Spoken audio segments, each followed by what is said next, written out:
Olá pessoal, tudo bem?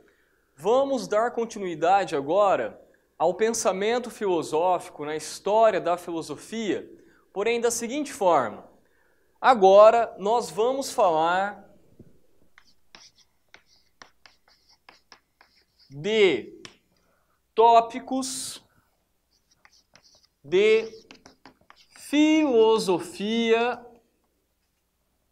política.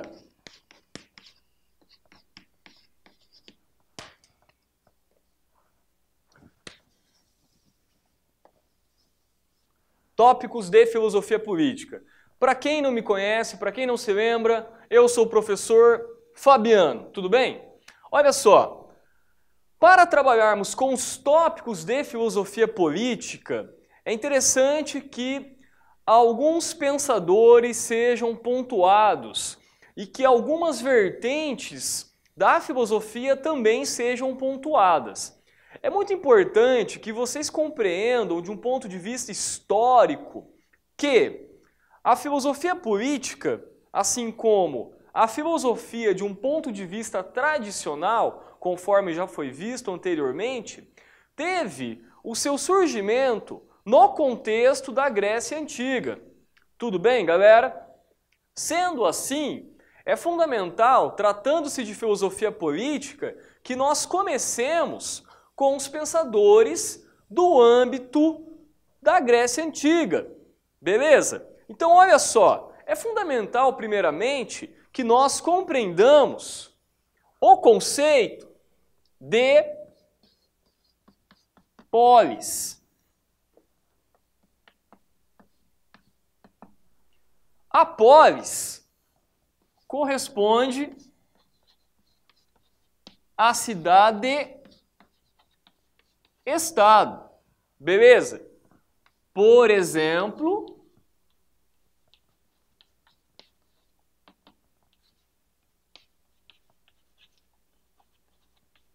Atenas. Legal? Outro ponto importante. O conceito de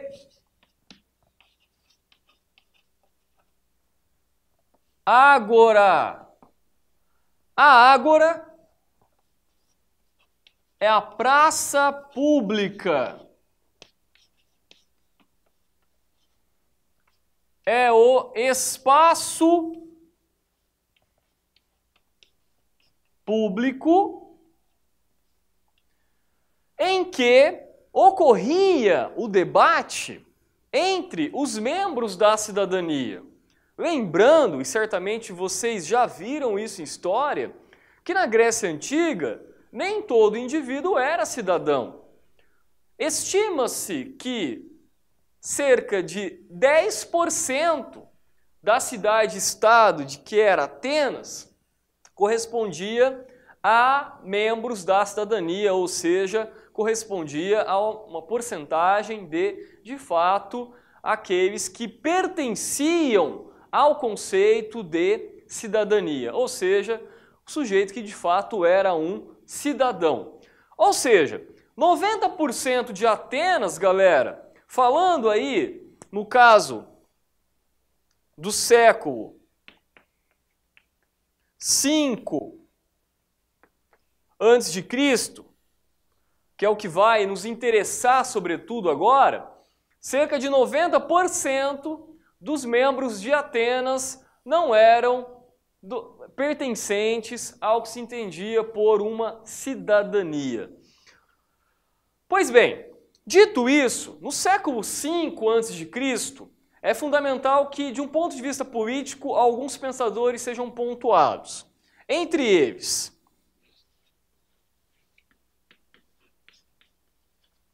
os sofistas. Pessoal, os sofistas, de um modo geral, foram vistos de uma forma pejorativa. Por quê? Porque eles eram adversários intelectuais de Sócrates e, por sua vez, tornaram-se adversários intelectuais e políticos, sobretudo, também do filósofo Platão, que, como vocês sabem, foi discípulo de Sócrates. Um ponto fundamental, de um ponto de vista de teoria filosófica política,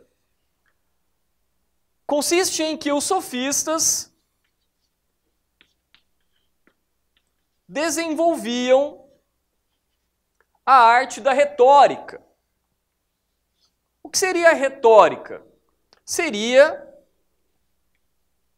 a arte de bem falar, a arte da persuasão mediante argumentação.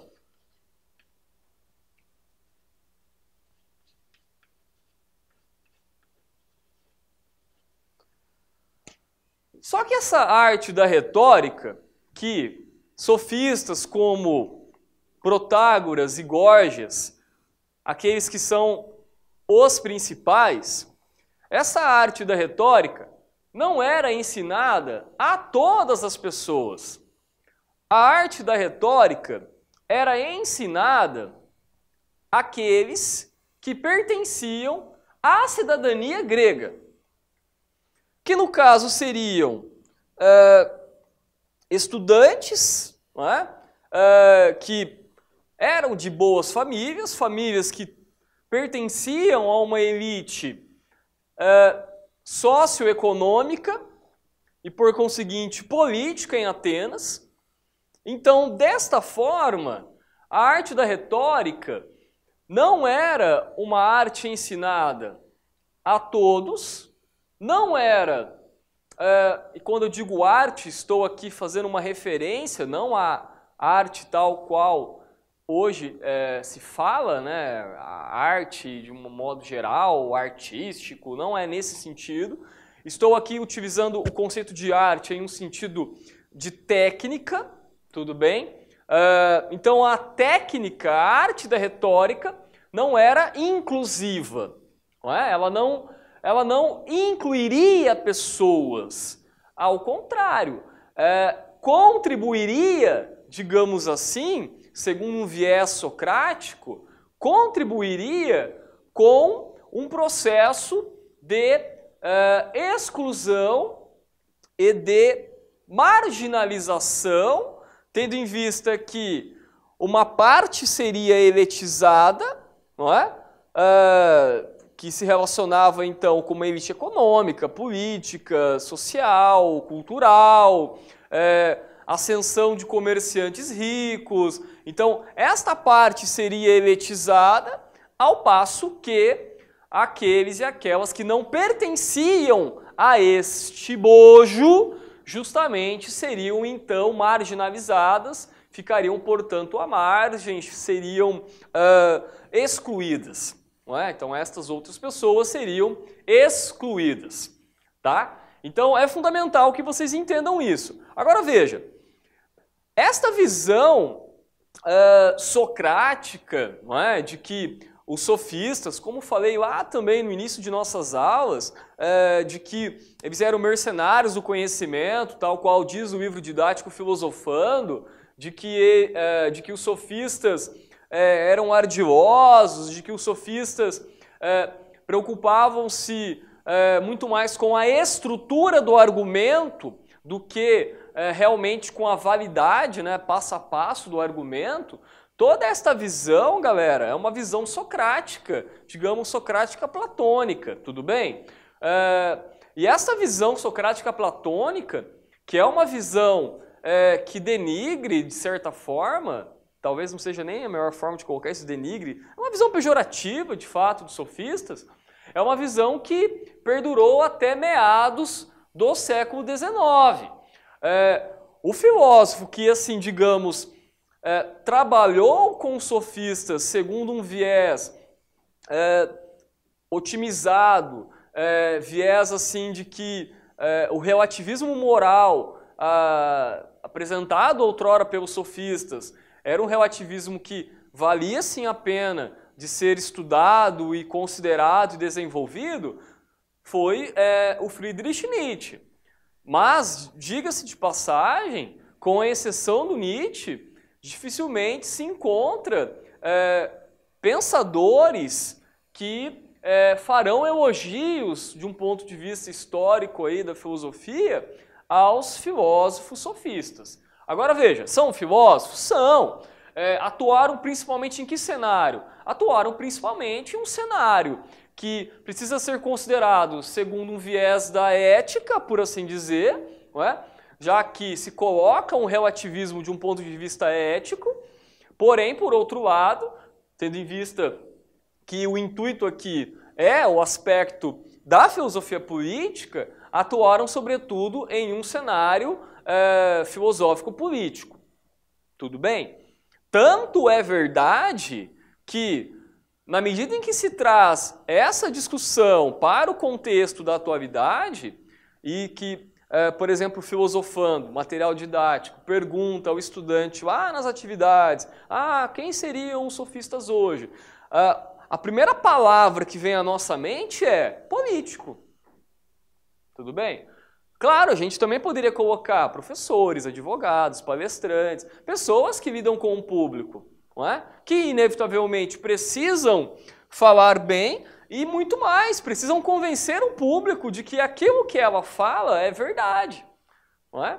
E se você prestar bem atenção, o professor, a professora, o docente tem esta tarefa, não é? Eu tenho que te convencer de que o que eu falo é importante, é verdade, e precisa ser estudado, aprofundado e levado adiante. Tá? Não é só o político que, digamos, tem que te convencer de alguma coisa. Todo aquele indivíduo que lida com o público, ele tem que trabalhar com o poder da argumentação. Agora, os sofistas ficaram então com este caráter pejorativo porque a questão segundo o viés socrático, não havia uma preocupação, não é, que os argumentos fossem verdadeiros e a conclusão fosse verdadeira. Havia uma preocupação com a construção lógica do argumento para que fosse uma construção que possibilitasse o convencimento da outra pessoa durante o processo de diálogo ou de debate. Ok? Pois bem, dando então continuidade aos tópicos de filosofia política. Pessoal, todos sabem que Sócrates não deixou texto algum para nós, não é? Ao menos é nisso que nós acreditamos, que ele não deixou texto porque não escreveu.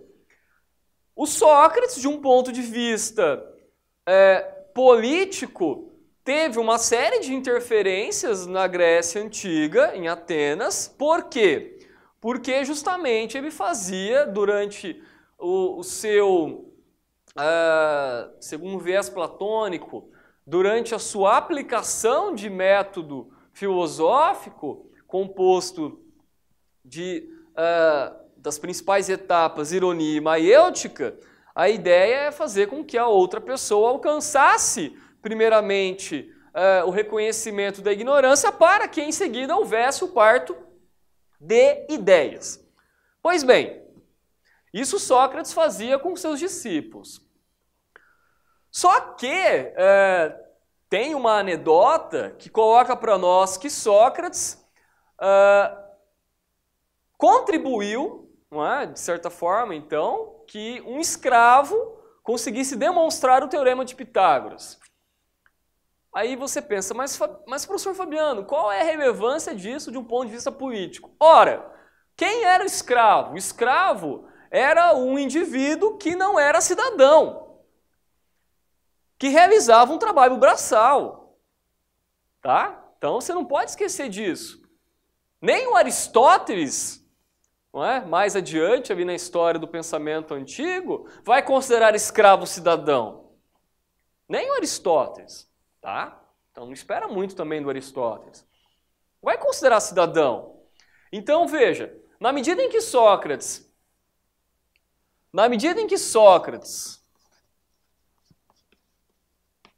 contribui para que um escravo demonstre o teorema de Pitágoras, isso é visto como um procedimento inclusivo no âmbito social, no âmbito cultural e no âmbito político, por mais que o escravo não estivesse falando de política, tá?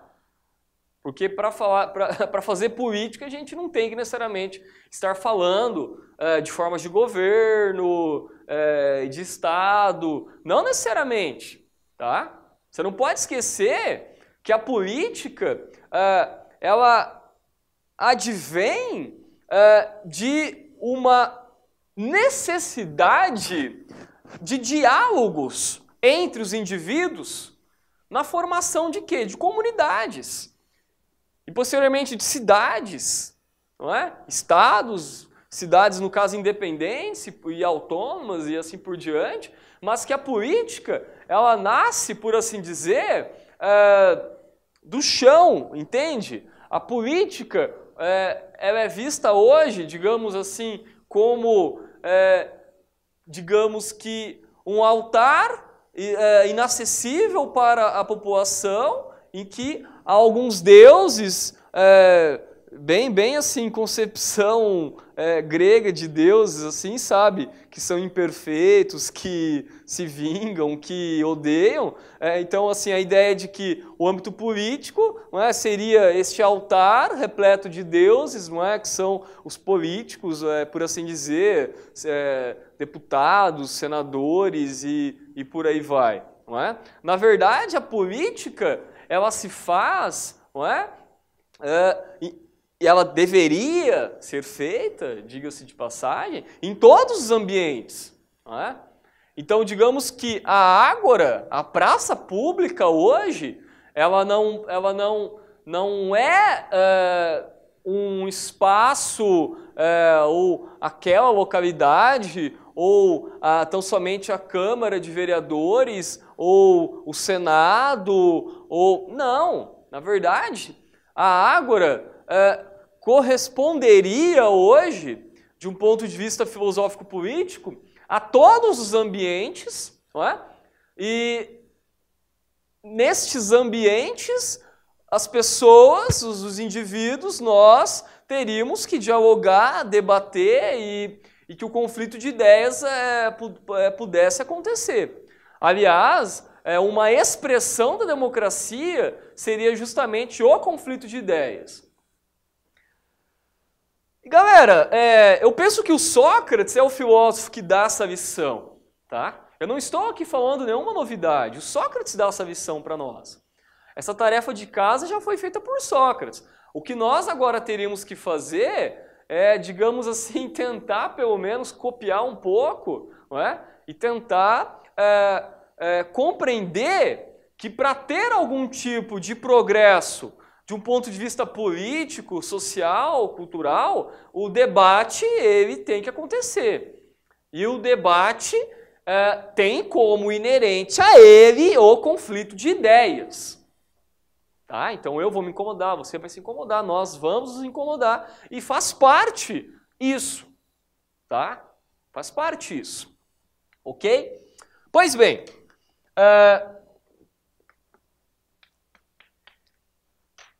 nesse contexto, como você já sabe, o Platão é uma figura fundamental, já que é o principal pensador a falar de Sócrates, não é? Seu mestre Sócrates, e justamente na obra República, em que Sócrates é personagem principal, o Platão apresenta pensamento político. Lembre que na República apresenta-se uma cidade ideal, não é? Uma cidade que seria utópica, só que utopia que não com sentido pejorativo, tal qual a maioria pensa que tem, o sentido pejorativo, mas com o sentido de algo que talvez não seja facilmente alcançável, mas que em algum momento será alcançável. Então essa cidade perfeita da qual Platão fala, em que o governante, não é? Então quando ele apresenta essa cidade, ele vai colocar que o governante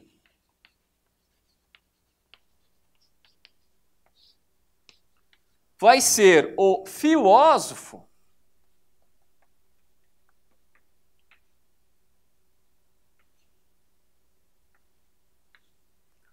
O governante vai ser o filósofo. Tanto é que ele tem a expressão rei filósofo, tá? Vou colocar aqui do lado rei, coloca um hífen aí, filósofo. Seria uma forma de governo ideal. Então seria assim, olha, uma cidade ideal necessita de uma forma ideal de governo. Forma ideal de governo. Essa forma ideal de governo é a sofocracia.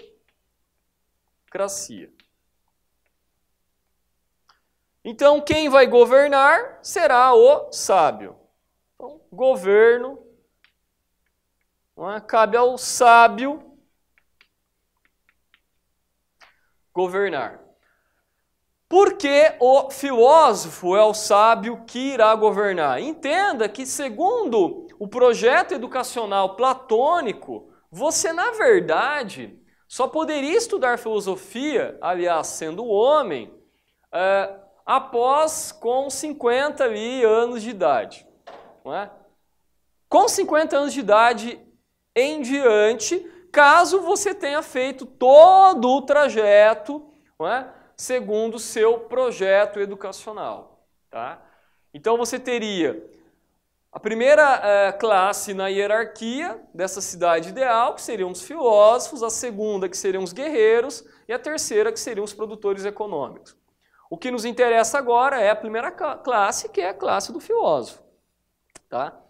Então a forma de governo ideal seria aquela em que o filósofo governa. Ele chega a falar em filósofos, tá? Ele não está pensando apenas em um único filósofo, né? Então assim, nossa, nós vamos formar um único filósofo e ele vai governar essa cidade eternamente, tipo, até o dia que vai morrer e tal. Não, ele fala assim, filósofos, não é? Os filósofos teriam que governar. Então o filósofo, não é aquele que tem na sua alma a predominância da racionalidade. Esse é o ponto. Tanto que ele diz assim, olha, o filósofo é aquele que tem, entre aspas, a alma de ouro. A alma de ouro. Não é? Então a ideia de Platão é que o filósofo, ele tem em si uma capacidade para realizar o governo, mas que foi sendo trabalhada, desenvolvida ao longo da vida, tá? Então, desde criança, durante toda a vida, até a vida adulta, chegou à maturidade, 50 anos de idade, tal. Por aí vai. Lembrando que no livro 7 de A República, em que o Platão coloca o mito da caverna, o homem que sai da caverna representa Sócrates, representa, sobretudo, o filósofo, e claro, Sócrates era um filósofo. Ok? Então, em última instância, apesar de o artesão ser importante, o comerciante ser importante, o guerreiro ser importante, cada classe tem a sua importância, claro que tem, tá?